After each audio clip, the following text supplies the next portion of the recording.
Au début, je ne voyais rien. La flamme de ma bougie, tenue trop près de mon visage, éblouissait mon regard.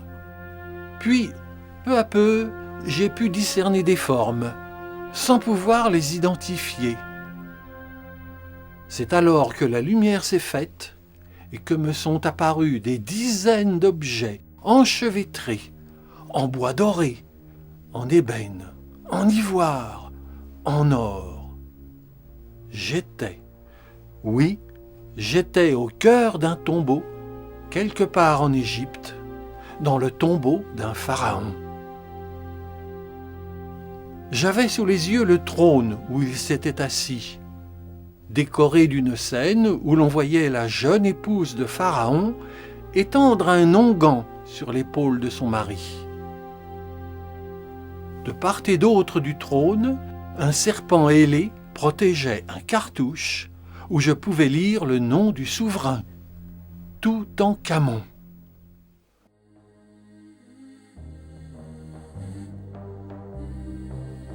Dans un angle de la salle gisaient les éléments du char d'apparat du roi, que mon imagination reconstitua, et dont l'intérieur montrait une frise de prisonniers agenouillés, symbole de l'invincibilité de Pharaon.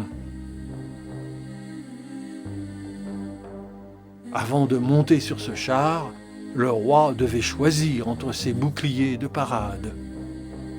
Mais on avait aussi placé là quantité d'objets permettant la vie quotidienne de Toutankhamon. Une collection de sièges, ici en bois sculpté, là en ébène et ivoire, et quantité de coffres où il pouvait ranger ses vêtements, ses sandales et les parures qui servaient aux réceptions et cérémonies. Sans oublier nombre de vases en albâtre qui avaient contenu des parfums. Et là, sous un lit de bois doré, de curieuses boîtes ovoïdes contenaient toutes sortes de nourritures destinées à Pharaon durant son séjour au royaume des morts. C'est alors que les statues du roi, qui gardaient le fond de la pièce, se sont écartées devant moi.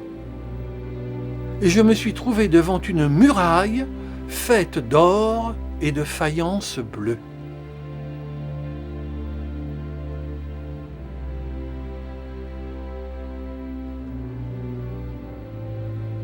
En fait, je vis que c'était la paroi d'une imposante chapelle. J'étais dans la chambre funéraire du pharaon. Dans mon rêve, je vis s'ouvrir les portes du monument et une autre chapelle en sortit, glissant inexplicablement.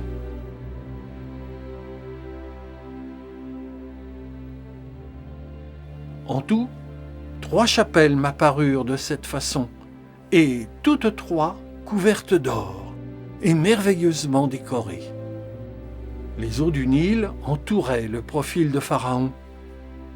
2 portraits de Thoth, le dieu Ibis, encadraient les 4 fils d'Horus, chargés de protéger les viscères du roi.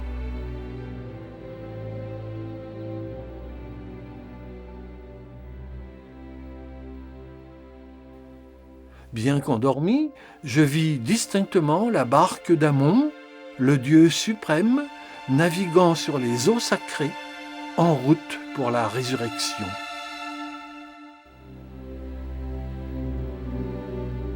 Comme j'admirais la dernière chapelle, je la vis s'ouvrir à son tour, et je dus reculer pour laisser place à une lourde cuve de quartzite dans laquelle devait reposer la momie du pharaon. Comme je m'écartais, je sentis comme une vibration dans mon dos. Me retournant, ce fut un nouvel émerveillement.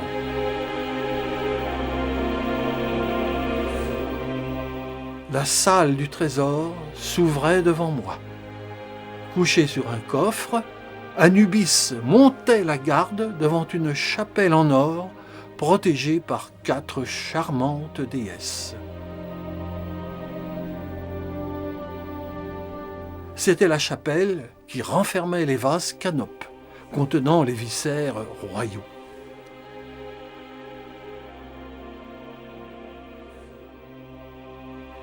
Ici et là reposaient des modèles de bateaux de la flotte royale. La barque solaire, pourvue d'un trône, aurait permis au roi défunt de traverser l'océan céleste à l'image du dieu soleil parcourant la nuit. Des coffres sortirent en procession des représentations de pharaons se livrant à la chasse, puis des statuettes d'une multitude de divinités.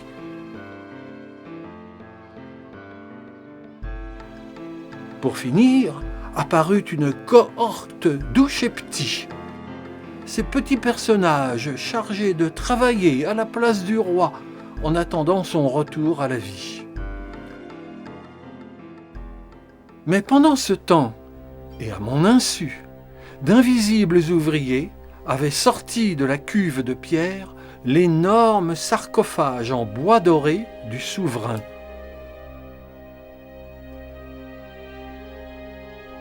Je sus alors qu'il contenait un autre sarcophage couvert de pâte de verre et de pierres semi-précieuses.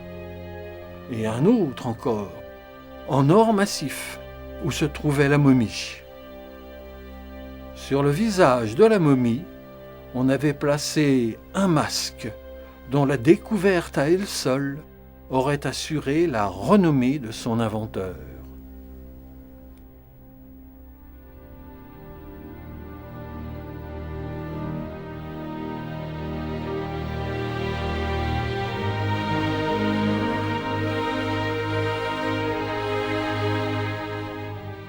C'est alors que je l'ai vu, lui, le pharaon, vivant, immobile, le regard tourné vers l'est, du côté où tout renaît, la lumière et la vie.